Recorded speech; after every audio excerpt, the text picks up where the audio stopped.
नमस्कार, सुरक्षा 24 न्यूज चॅनलमध्ये आपले स्वागत आहे। प्रजासत्ताक दिन मोठ्या उत्साहात साजरा। शिवराय भीमराय बहुउद्देशीय सामाजिक संस्थेच्या वतीने सालाबद्धाप्रमाणे यावर्षीही प्रजासत्ताक दिन साजरा करण्यात आला।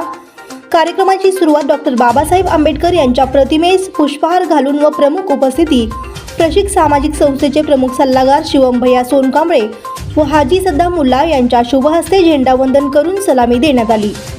यावेळी शिवराय भीमराय सामाजिक संस्थेचे संस्थापक विजय जाई सोनवणे, नागेश रणखांबे, पुष्पराज खैरे, नीलकंठ सावंत, संतोष कोल्हे, शशी कुलकर्णी, नाना कांबळे, सतीश कांबळे, बुवा जाधव, अण्णा रोकडे, दिनेश कांबळे, संतोष वाघमारे, शांतिकुमार बसवेश्वर, दादाराव अफजलपुरे, सागर कोळी, बाळू पवार, गोरख गायकवाड, विकी गायकवाड, सोनू जाधव, गगन तळमोते, सिद्धू रणशिंगारे, सुमित सोनवणे, नंदू वाघमारे, सूरज मसलखांब, यशवंत कांबळे, आसिफभाई दंडुटे, गोटू टोनपे, प्रवीण कांबळे आदी उपस्थित होते।